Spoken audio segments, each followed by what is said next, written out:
Good afternoon, ladies and gentlemen, and welcome to Urban Review, the show brought to you by the Center for Urban Youth and Family Development and also the Coalition for Urban Youth and Family Development, which is funded by the Office of Drug Control Policy. And the thoughts and the opinions on this expressed on this show are not necessarily the thoughts and the opinions of the Office of National Drug Control Policy or the White House.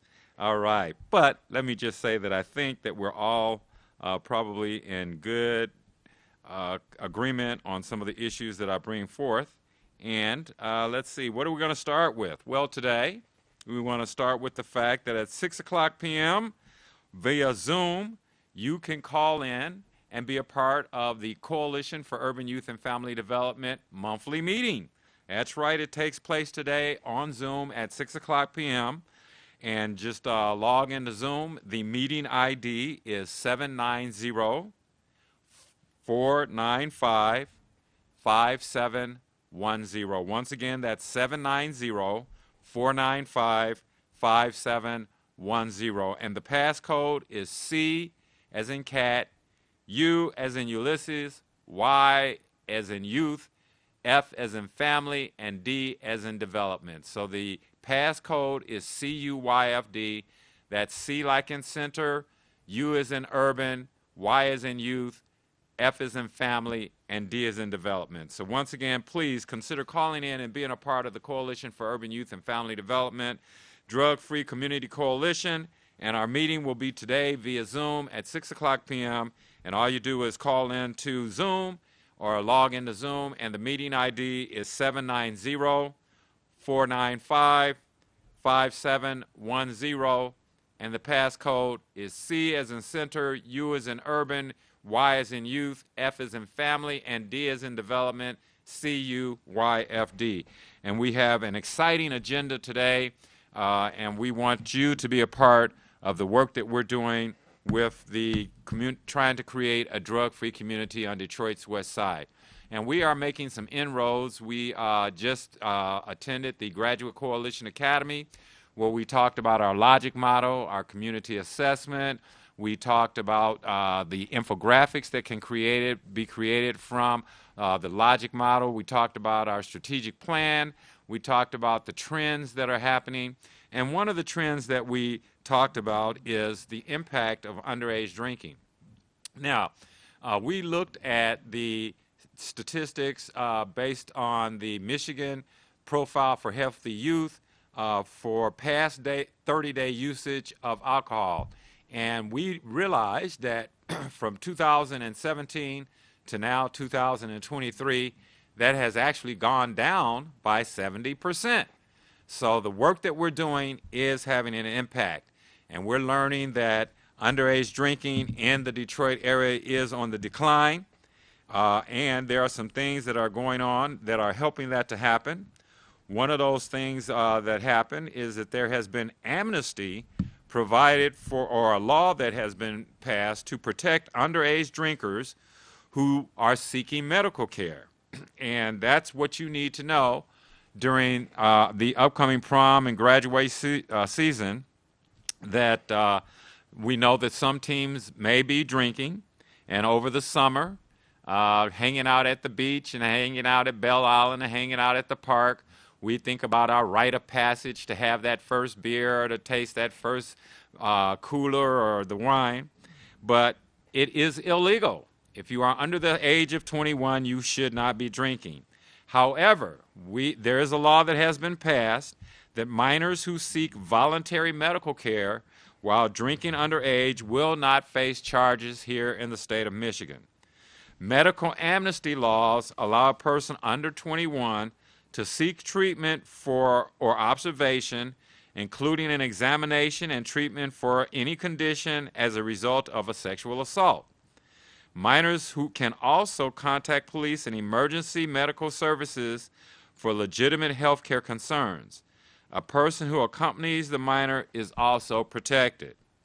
This means that a person drinking underage will not face prosecution if they need to visit a hospital or call an ambulance.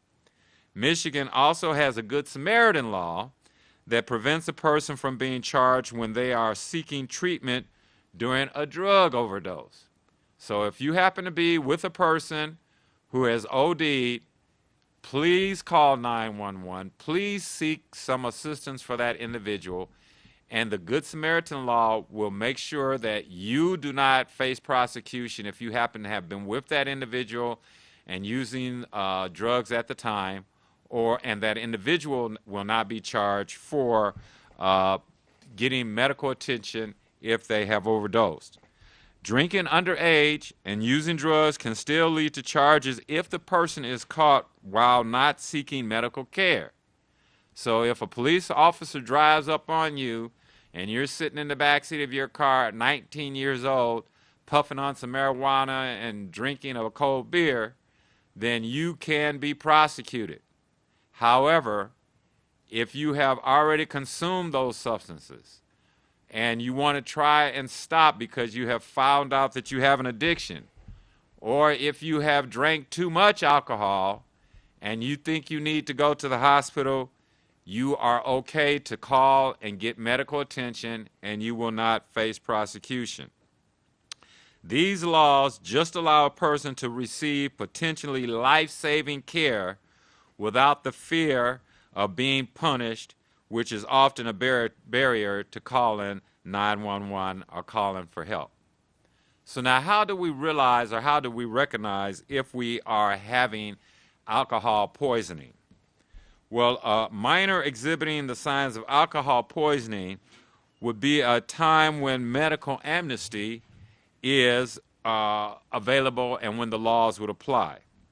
So some of the signs of poisoning, alcohol poisoning, include confusion, vomiting, seizures, slow breathing, which is fewer than 8 breaths a minute, breathing that is not regular. This is when there is a gap of more than 10 seconds between a breath. The skin looks blue or gray or pale. There is a low body temperature, also known as hypothermia, and they having trouble staying conscious or awake. So those are the signs: confusion, vomiting, seizures, slow breathing, breathing that's not regular, skin that turns colors of blue, gray, or pale. They have a low body temperature, and they have a problem staying awake or conscious. If you are suspecting that a person has alcohol poisoning because they are displaying these behaviors, then you want to stay with them and call 911. And if the person is throwing up, then you want to try and keep them upright or turn them on their side if they lie down, to minimize the possibility of choking. So those are some of the wonderful things that our state legislators are doing to try and help our young people as we address the issue of underage drinking. And also, those laws also cover individuals that have or possibly are overdosing. And that has really been very helpful and significant as we are facing the epidemic of opioid use and other prescription drugs that are also causing overdoses. And we are having experiences where individuals are afraid to call for help. They're afraid to call 911 because they think they're going to be prosecuted, and that ends up in an even more severe outcome. So we want to take advantage of the opportunity to get help for anyone that might be exhibiting those signs of alcohol poisoning or a drug overdose. I want to shift a little bit to talk about some upcoming events. As you know, the men of Omega Psi Phi fraternity will be having their annual boat ride the weekend of June the 23rd and 24th. And we look forward to having you come out and be a part of that exciting event. And if you are interested in attending, please contact any Omega man that you know, and he will be able to help you get tickets and direct you to support. Also, the year 2023 marks the 100th anniversary of the chartering of the new Omega chapter of Omega Psi Phi Fraternity Incorporated here in Detroit, and that's the chapter that I'm a part of. And as part of a year-long celebration, we will be hosting a golf outing, which will take place on Saturday, July the 22nd. And we're inviting you to be a part of our celebration by participating. So please consider being one of the 144 players in this scramble format golf tournament that will take place at the Idlewild Golf Club in Livonia, Michigan, and that's located at 35786 5 Mile Road in Livonia. And the event will include the opportunity to win a 2023 Ford Motor Company vehicle for making a hole-in-one that is being sponsored by Avis Ford and my fraternity brother, Mr. Mark Douglas, and his father, Walter Douglas, and his brother, Eric Douglas. So we thank the Douglas family for their contribution.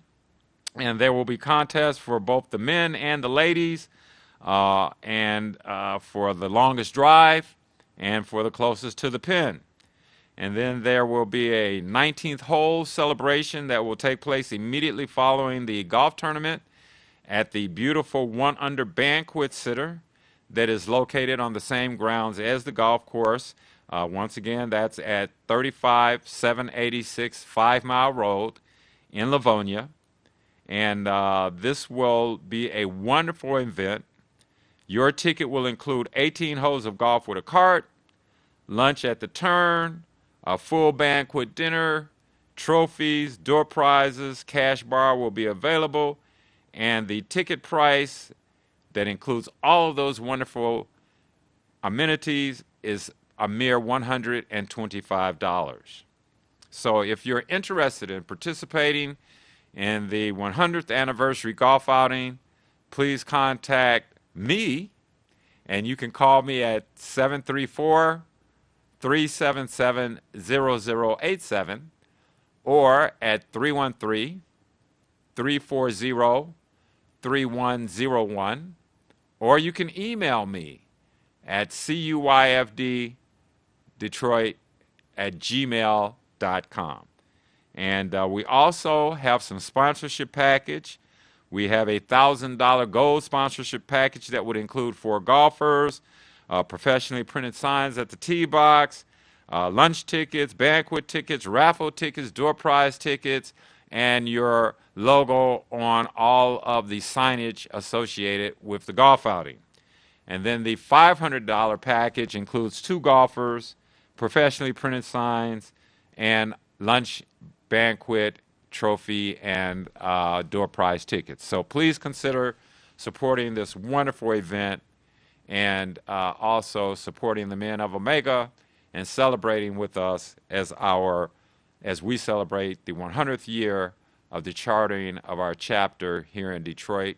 And can you imagine that back in 1923, gentlemen came together and formed a chapter of the Omega Psi Phi fraternity, and some 20 years later purchased the beautiful historic Omega Mansion located at 235 East Ferry Street, which is currently under reconstruction or refurbishment, and some updates in the construction. So we're very, very pleased, and we ask you to come out and be a part of that. Also, we want to highlight the fact that on August the 10th, the Center for Urban Youth and Family Development will be celebrating its Neighborhoods Day. The regular day for Neighborhoods Day here in Detroit this year was with Arise Detroit is August the 5th. However, we have some traveling to do, and we're going to have our day on August the 10th, which is a Thursday. A Friday. We want you to come out and celebrate with us. We're going to be located at 15827 Indiana Street. We plan to provide free lunch for all those in attendance. There'll also be bounce houses and other fun activities for the young people, and we will be distributing substance abuse resource materials as well as suicide prevention resource materials. And we want you to come out and celebrate with our community and have a wonderful, wonderful day. Once again, that'll be on August the 10th. We plan to get things started at about 12 noon and go to about 4 o'clock p.m. and have a great and wonderful day. And we'll also be doing some community cleanup earlier that day. So if you want to come out and be a part of that, come on out at about 8 o'clock a.m. And we're going to do some cleanup from 8 to 4 and then have some fun and some celebration from from noon to 4. So once again, that will be 15827 Indiana Street on August the 11th.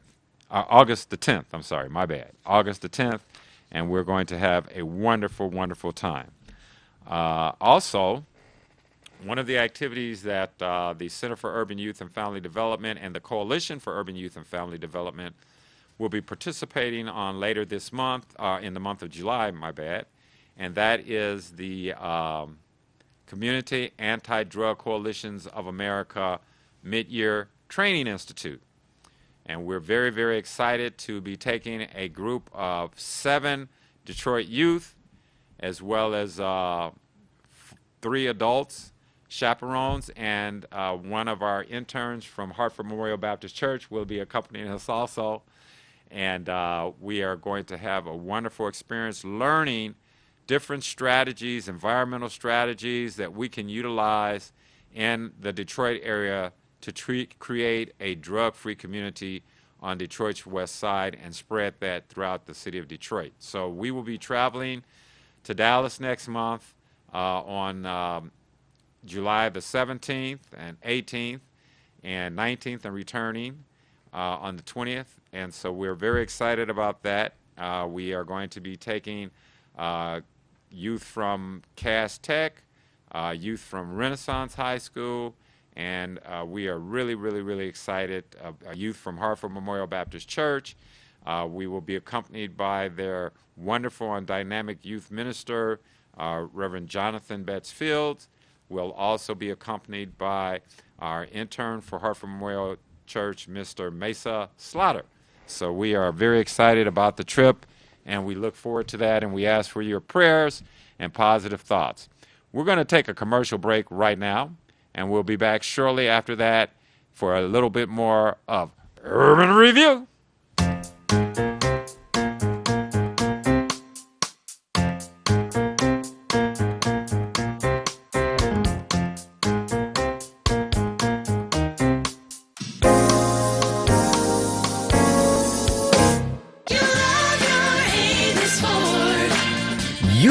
Love your Avis Ford, because at Avis Ford, we make it easy to get you your no money down monthly payment right over the phone. We call it Shop by Phone, and it's the best way we know to get you your payment options fast. You want leather and a sunroof? How about an upgrade to all-wheel drive? Just give us a call. You love it. Shop online, shop by phone, or visit us at Telegraph at 12 Mile. Call 1-800-SHOP-FORD. Meet Danny, high school senior, 17 years of age, all-A student. Danny is just now finding out he scored 1,490 out of 1,600 on his SAT. Danny's friend decided to ask, "How did you do it?" Danny replied, "I believe every day is a test. To fail or succeed, you choose." The effects of vaping is the one test that Danny chose not to study for. Vaping does not discriminate on who becomes addicted. Over 2 million high school students use some type of electronic cigarette device. The top tobacco companies also own vaping devices. The FDA found that vaping contains some of the same toxic chemicals as regular cigarettes that lead to cancer. So whether you smoke traditional cigarettes with tobacco or smoke electronic cigarettes using nicotine, your health is at risk. There's no safe way to smoke. For more information, contact the Center for Urban Youth and Family Development.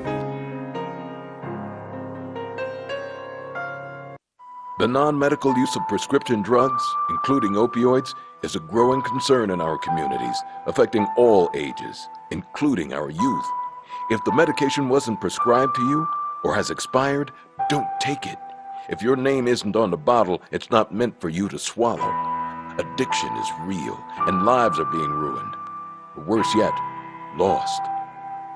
Visit preventiondetroit.org/opioids to find prescription Dropbox locations. The Center for Urban Youth and Family Development is a nonprofit organization that focuses on preventing personal problems we believe are facilitated by being raised in a foster care environment, or remediating potential problems through education and information to the community.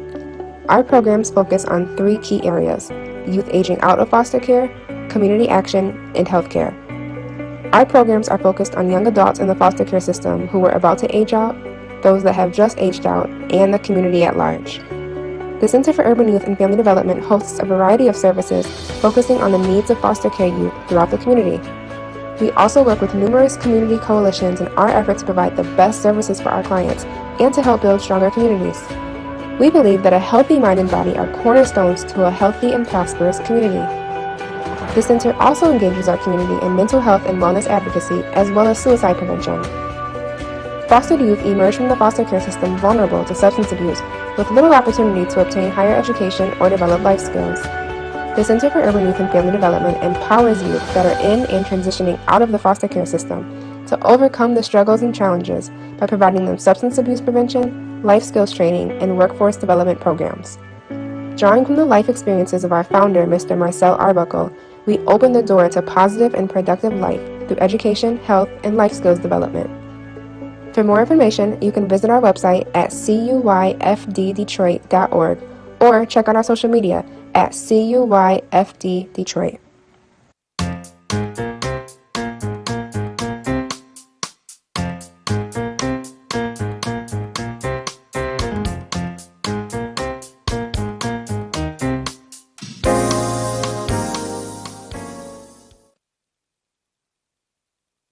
Welcome back to Urban Review. And one of the things that we have been doing this summer over the last couple of months is gathering statistics and data that we can use to put together infographics and other pieces of information that we can utilize to demonstrate the outcomes from the work that we're doing as a community coalition. As a part of that, we have been able to obtain the services of an intern from the University of Michigan, and we are proud to have her. We had her on the show last month introducing her, and she's back again today, Miss Amanda Petrie. And Amanda, welcome to the show. Welcome aboard. And give us a little bit background on what you have discovered and the work that you've been doing over the last 30 days, giving us some statistics and data. So a lot of my findings have been pretty shocking. Parents seem to be becoming more relaxed about youth. Yeah, the perception of risk seems to have gone down. Yeah. I don't know if we can directly attribute that to the legalization of marijuana, but we definitely know that when it does come to marijuana, that the perception of risk has been reduced. Parents don't seem to think it's as bad as they used to think it was, and therefore they're not putting as much emphasis on it with their children. What else have you discovered? A part of it, well, this sort of ties into that. Just between 2020 and 2021, at least here in Wayne County, students reported that they found it much easier to obtain pretty much all substances, and it was at least a 10% increase. Wow. And that's pretty shocking, and that's disturbing that the kids find it easier to obtain not only marijuana but alcohol as well. And we know that the way they're getting it is from other teens that are older or from family members and relatives. We don't know if parents are hosting parties, but we do know that parents have alcohol in their homes. They're not locking it up. They're making it accessible. And they're not pressuring their children not to participate because they don't think it's a harmful thing. And the same with the marijuana, that it must be okay if it's legal. Mm-hmm. And it's not legal, and it's not okay. And one of the things that we really need to try and get the message out is that just like youth are not to be drinking under the age of 21. Youth are not to be using marijuana under the age of 21. During our discussion earlier, you said you made a shocking discovery in regard to who's using alcohol more than the other. And what was that discovery? So historically, male youth were more prone to drinking, or more prone to, of course, underage drinking. But then that started to decline, or the roles sort of switched around 2010. Wow. Actually, I'm sorry, that was actually 2002. And then in between 2014 and 2017, they were about equal, but now female adolescents are the majority of the youth drinkers. So we're finding out that the young ladies are drinking more than the young men, and that the ones that are underage are more likely to utilize alcohol illegally than the young boys are. And that's an interesting phenomena that's occurring in our community, and I guess we need to try and figure that out. I know that there's more emphasis on women being independent, stepping forth, but we don't want to take negative behaviors along with the independence of women and the emergence and empowering of womanhood. So we've got to monitor that and put some emphasis and target. And I guess I want to throw it out to all of the agencies that work with young ladies across the city of Detroit, across Wayne County, and across America, that here's a statistic that has emerged, that our young ladies are using alcohol at a greater rate than the young men, and that their perception of risk has lowered, and that the amount of usage has increased. So we want to understand that that's a reality. That's data that's coming from the Michigan Michigan Profile for Healthy Youth, which is a self-reporting document where the youth report that information themselves. And so we need to take it in advisement and start developing some plans and some strategies to implement some actions that will reverse that statistic. So thank you very much, Amanda. That's some very enlightening information. And as we come to the close of our show, we want to once again encourage you to call in to the Coalition for Urban Youth and Family Development meeting this afternoon that takes place on Zoom at 6 o'clock p.m. Remember, the passcode is CUYFD. And we want you to call in and be a part of the solution. We are making inroads, and we're making strides that are helping to create and develop a drug-free community on Detroit's west side. In fact, I got a person calling in right now with a question. Let me see if I can grab it. Yes, the coalition meeting starts at 6 o'clock p.m., and the passcode is CUYFD. C like center, U like urban, Y like youth, F like family, and D like development. And as we wrap this show up today, we want you to remember that when you're up against some trouble, meet it squarely face to face, plant your feet, set your shoulders, lift your chin, and take a brace. And if the worst is bound to happen, in spite of all that you can do, remember you may fail, but you may conquer, so see it through. Black may be the clouds about you, and your future may seem grim, but don't let your nerve desert you. Keep yourself in fighting trim, and if it's veiled, to try and dodge it in spite of all that you can do. Remember, running from it will not save you. See it through. Even hope may seem but futile when with troubles you'll be set. But remember, you're simply facing what other men have met, and if you fail, fall still fighting, don't give up whatever you do. Keep your eyes to the front, your head high to the finish, and see it through. And in the words that our friend Nelson Mandela said to himself every day during the 27 years of captivity, out of the night that covers me, black as a pit from pole to pole, I thank whatever gods there be for my unconquerable soul. In the fell clutch of circumstance, I have not winced nor cried aloud, and under the bludgeoning of chance, my head is bloodied, but I'm bowed. Beyond this place of wrath and tears looms but the horror of the shade, and yet the minutes of the years finds and shall find me unafraid, for it matters not how straight the gate, how charged with punishment the scroll. I am the captain of my fate and the master of my soul. And here in Detroit, we have to be the captains of our fate, the masters of our soul. We want to create a drug-free community on Detroit's West Side. Thank you for watching Urban Review.